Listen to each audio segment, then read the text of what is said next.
निहारी क्या होती है? उसमें भी 1 इंच का तार जो है वो डला हुआ होता है। सादे खाने के अंदर हम क्या लेते हैं? खिचड़ी। उसमें भी अगर हम जब तक देसी घी का बघार ना लगा लें तो वो सादा खाना नहीं बनता। हमारे यहाँ 1 साल के अंदर पर कैपिटा फैट कंजम्पशन की जो अमाउंट है तकरीबन 22 से 24 किलो है। कराची के अंदर खाना खाना खाना है। कोई अगर गमी है तो भी खाना, खुशी है तो भी खाना। ये सडन डेथ हमारे माशरे के अंदर क्यों फैल गई? आज से 40 साल पहले तक अगर हम हॉस्पिटल्स की तादाद लगाएं हार्ट की, तो मेरा ख्याल है कि मुश्किल से कोई एक आध हॉस्पिटल भी नहीं था। पाकिस्तान में डायबिटीज के शिकार अफराद की तादाद 3 करोड़ के लगभग हो चुकी है। 5 में से 1 बंदा डायबिटीज का शिकार है। जो नया नया डायबिटीज का शिकार होता है उसकी महीने में इनकम का 6 से 8 हजार रुपए लग रहा होता है सिर्फ डायबिटीज की इनिशियल मेडिसिन को कवर करने के लिए। लोगों के पास अपनी खुशी मनाने के लिए सिर्फ और सिर्फ एक ही चीज नजर आती है और वो है खाना। हम हर वक्त खाना खाना खाना, यानी कोई अगर गमी है तो भी खाना, खुशी है तो भी खाना, और अगर कुछ नहीं भी है तब भी खाना। तो इसका मतलब क्या हुआ कि हमारे पास अपने सेलिब्रेशंस के लिए फूड के अलावा कोई चीज नहीं है, जबकि दुनिया भर में बहुत सारी चीजें ऐसी होती हैं, एक्टिविटीज ऐसी होती हैं जिसको अपनी लाइफ का पार्ट बनाया जा सकता है। जब हम एक ऐसी एज में होते हैं जहाँ पे हमें नरिशमेंट की जरूरत होती है,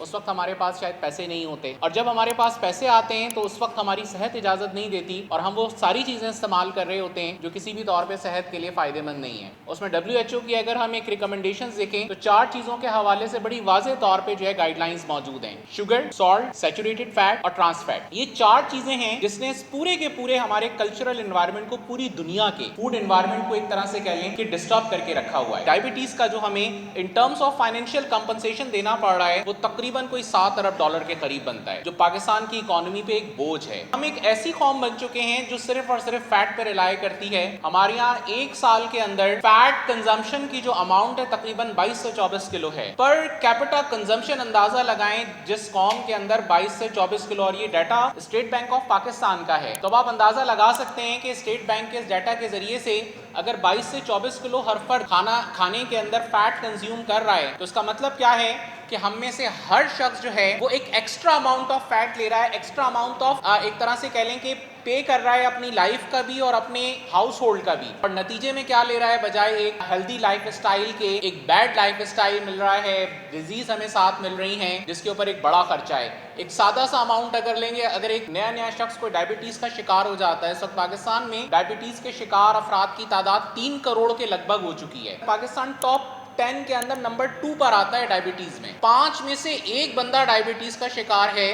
जो नया डायबिटीज का शिकार होता है उसकी महीने में इनकम का 6 से 8 हजार रुपए लग रहा होता है सिर्फ डायबिटीज की इनिशियल मेडिसिन को कवर करने के लिए। थोड़ा पुराना हो जाता है, वो 25,000 से लेकर 60,000 रुपए महीना जो है वो डायबिटीज की मैनेजमेंट पे खर्च कर रहा होता है। यानी कि हमारे इस लाइफ स्टाइल का खराब होना है जिसमें एक्स्ट्रा फैट की कंजम्पशन, और एक्स्ट्रा फैट की कंजम्पशन भी ऐसी कि जिन चीजों को हम सादा खाना कह के खा रहे होते हैं, उस सादे खाने के अंदर हम क्या लेते हैं? खिचड़ी। और उसमें भी अगर हम जब तक देसी घी का बघार ना लगा लें तो वो सादा खाना नहीं बनता। निहारी क्या होती है?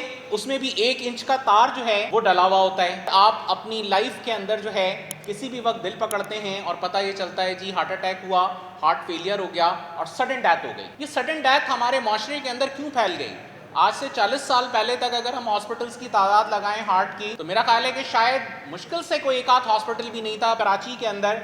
आज तो माशाल्लाह हार्ट के हॉस्पिटल्स जो हैं, CVDs के जो हॉस्पिटल्स हैं, उनकी एक बड़ी तादाद मौजूद है। चाहे वो NICVD हो, चाहे वो KICVD हो, आगा खान हॉस्पिटल हो, लियाकत नेशनल हॉस्पिटल हो, टब्बा हॉस्पिटल हो, स्पेसिफिकली इनके यूनिट्स बने हुए हैं हार्ट के हवाले से। बुनियादी रीजन जो है वो फूड बनता है। तो यकीनन हमें फूड को अपने लाइफ स्टाइल के साथ इस तरह से कम्युनिकेट करना है कि हम एक बेटर लाइफ और बेटर फ्यूचर का कॉन्सेप्ट जो है बेटर फूड के साथ जो है वो जनरेट कर सकें, और इसमें सबका रोल जो है वो इक्वली पार्टिसिपेशन के साथ होना चाहिए। फूड कल्चर्स को एक हेल्दी कल्चर के अंदर लेकर आना है।